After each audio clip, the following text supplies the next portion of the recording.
안녕하십니까, TNL입니다. 10월 20일 영상 시작하겠습니다. 자, 어제 영상에서 미장은 전고점을 터치할 기세로 올라가고 있다. 하지만 한국장은 지수 저항이 코앞에 있다. 그래서 마냥 희망적으로만 보기는 조금 어렵다 라고 이제 말씀을 드렸는데요. 생각한 것보다 코스닥은 조금 강했었고, 코스피는 그냥 딱 예상한 정도, 그냥 생각한 정도에서 이제 눌러주는 모습이 연출됐습니다. 차트로 본다면은 코스피는 3050을 이야기했었죠. 3050. 그리고 코스닥은 1000을 얘기했는데 1010까지 갔다가 지금 다시 돌아왔습니다. 그래서 만약 저는 이게 내일 그리고 뭐 이번 주까지도 조금 그래도 눌림이 나온다에 생각을 하고 있어서 어디까지 보냐 하면은 뭐 차트로만 봤을 때는 일단 코스닥은 990 그리고 코스피는 음 일단 3000. 그러니까 양쪽 시장 코스닥은 1% 정도, 코스피는 아니다. 코스피도 1% 빠진다고 생각을 해서 그냥 2,900 후반 정도까지를 보고 있습니다. 좀 이렇게까지 안 빠질 수도 있지만 저는 이렇게까지 빠진다는 생각을 하고 어, 평소에 잡으려고 했던 종목들을 조금 리스트업하는 시간을 가지는 게 맞지 않을까 이렇게 보고 있습니다. 근데 이제 이번 조정은 오늘 블로그 글에서 얘기했듯이 여기 10월 초 중순에 보여줬던 조정과는 다르다 이렇게 생각을 합니다. 근데 뿌리채 흔들면서 겁을 주는 조정이 아니라 그냥 많이 올라왔으니까 약간 또 브레이크를 걸어주고 다시 좀 올라가기 위한 그런 조정, 건강한 조정으로 생각을 하고 있습니다. 일단 뭐 시나리오는 이렇게 그리고 있는데 예상치를 벗어나는 모습을 보여준다면 또 그때는 또 그에 맞게 대응을 하면서 헤쳐나가야겠죠. 시장은 요 정도로 보고 있고, 그리고 또 특이사항 하나는 이제 최근에 뭐 2년물, 10년물 그런 미국채가 가파르게 상승하고 있습니다. 근데 그런 상황에서도 지금 주식 시장들이 원래 금리에 예민한데 그 미국채가 막 오르고 있음에도 별 반응 없이 계속 연일 상승 보여주고 있었죠. 오늘 뭐 한국장은 내려왔지만 오늘 아니어도 계속 상승했고 미장도 계속 상승하고 그리고 그 중에 나스닥이 상당히 강한 모습을 보여주고 있는데 이런 기이한 현상은 아무래도 기업들의 호실적 때문이라고 이제 생각이 됩니다. 그래서 이제 어쨌든 금리는 오를 것이다.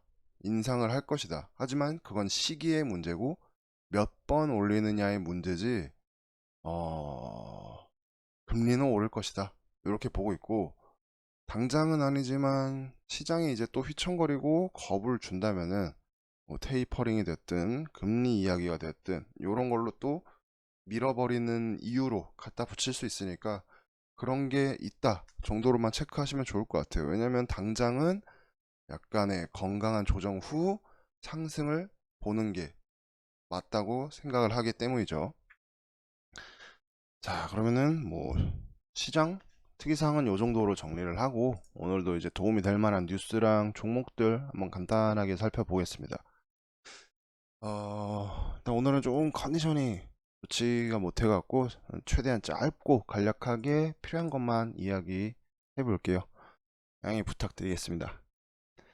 자, 이제 결론부터 말씀드리면은 엔터, 반도체, 사료 요렇게 저는 조금 우선순위에 올려놨습니다.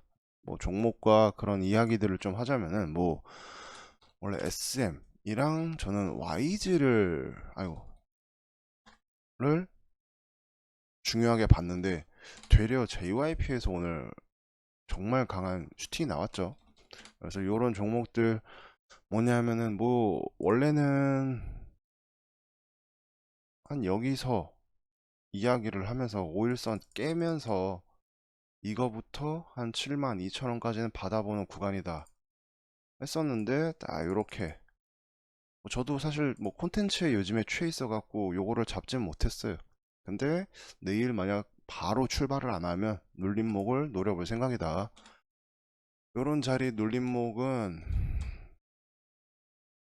좀 다르지만 어쨌든 이런 양봉을 뽑아낸 요런 사인을 보고 요걸 그냥 사인이라 보고 눌림목을 도전하는 거다. 요렇게 보면 될 것 같습니다.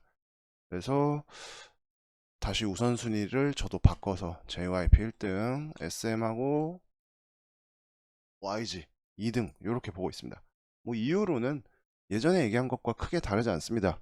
뭐 중국발 그 악재 희석되는 시간이 지났고 이제 콘서트 이야기도 솔솔 나오고 있고 차트가 지금 말해주고 있죠. 그래서 이쪽에서 눌림목 첫 번째로 기다리고 있고 두 번째는 이제 반도체 얼마 전에 이제 공급난 이런 거 해소하면서 반도체랑 차량 쪽 보고 있다고 말씀을 드렸었는데 반도체는 짧게 보는 것, 길게 보는 것 이렇게 있습니다.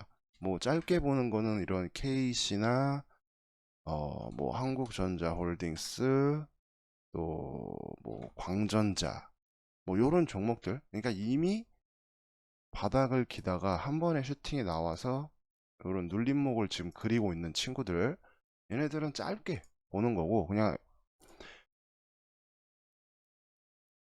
상승 조정 그리고 재차 상승을 노리는 이런 파동을 노리는 종목들이고 길게 생각하는 종목들은 뭐 대덕전자, 제주반도체, 텔레칩스 이런 것들 만약 요번 지수가 내려오면서 얘네들도 같이 끌고 내려오면은 저는 이제 조금 요쪽에서 길게 보는 물량을 담아볼 생각이다 이렇게 보고 있습니다. 그리고 조금 더 설명드리면 짧게 보는 애들은 지수와 상관없이 고가권에서 버티는 애들인 거고 길게 보는 애들은 지수가 팍팍 내려오면 아래에서 입 벌리고 받아줄 만한 것들이다 이렇게 말씀드릴 수 있을 것 같아요. 자 그리고 마지막으로 비료 사료가 오늘 강하게 갔죠. 미래생명 자원이 먼저 아침에 이거랑 얘가 같이 움직였는데 한일은 완전히 그냥 꼬꾸라졌고 미래생명 자원이랑 오후에는 남해화학이 갔습니다. 얘가 강하게 간 이유는 요거예요. 요거 중국이 비료 수출을 사실상 제한 금지했다 금지하고 있다.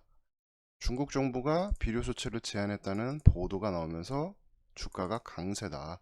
그러니까 중국이 비료를 실어서 이제 수출할 물량, 이 수출 물량을 준비를 했는데도 지방정부 점검 강화로 움직이지 못하고 있다. 때문에 이제 한국에 있는 비료 사료 기업들이 이런 소식에 반응을 한 건데 종목은 너무 많죠. 비료나 사료나. 근데 내일 눌림을 본다면 첫 번째는 이제 남해화 얘가 1등 그리고 이제 미래생명자원이랑 조비까지가 저는 이제 2등 이렇게 보고 있습니다. 나머지도 있긴 있어요. 근데 이 셋 중에서 눌림목을 노리는 게 조금 확률이 높아 보입니다. 자, 뭐 이렇게 이번 주 다음 주는 또 모르는 거니까 요번 주는 요렇게 관심 종목을 보면은 괜찮을 것 같습니다. 자, 이제 어제는 굳이 지금 지켜볼 필요가 없는 섹터에 대해서 이야기를 했었는데 저는 이제 오늘부터 추가로 이제 콘텐츠나 코인 쪽도 관심 종목에서 관심 순위에서 뒤로 보내놨습니다. 콘텐츠랑 코인도. 왜냐면 일단 많이 올랐죠 그냥 뉴가 됐든 얘는 근데 아직 조금 여력이 있어 보이고 뭐 제가 항상 계속 보던 위즈윅이랑 뉴는 좀 있어 보여요. 근데 뭐 덱스터라든가 이런 애들 많이 올라와서 좀 이렇게 밑으로 내려오면은 볼 것 같습니다. 밑으로 내려오면은 샤마 네트웍스 요거 코퍼스가 아까 좀 강한 것 같던데 어쨌든 많이 올라서 이제는 조금 시장에서 조금 더 신선한 걸 원하지 않을까 이런 생각이 듭니다. 아닐 수도 있지만 그냥 제 포지션은 그렇다 이렇게 말씀드리고 코인도 저는 우기투가 대장이니까 말씀을 드리면은 저는 10,000원 초반까지 내려오는 모습을 보여주지 않으면은 굳이 이렇게 애매한 데선 안 볼 것 같아요. 뭐 ETF 승인에 대한 호재도 이미 다 작용을 했고 그 이후에 뭐 어떤 호재가 기다리고 있는지 모르지만 여기서부터는 이제 수급 싸움이었는데 이제는 한번 내려왔다가 뭐 전고를 다시 가든 일정한 반등을 보여주든 저는 이제 그런 거를 노리는 게 맞지 않을까 이렇게 보고 있습니다. 그러니까 어쨌든 결과적으로는 당장 최근 상승에 의한 피로도가 조금 높아 보인다 이렇게 말씀드릴 수 있을 것 같아요. 자, 이제 마지막으로 이제 저는 조정을 살짝 보고 있는데 요번 조정을 저처럼 건강한 조정이라 생각하는 분들은 이번 눌림목에 잘 잡으셔서 좋은 결과 있으시기를 바라겠습니다. 자, 오늘도 고생 많으셨고요. 내일도 성투하시고 들어가세요.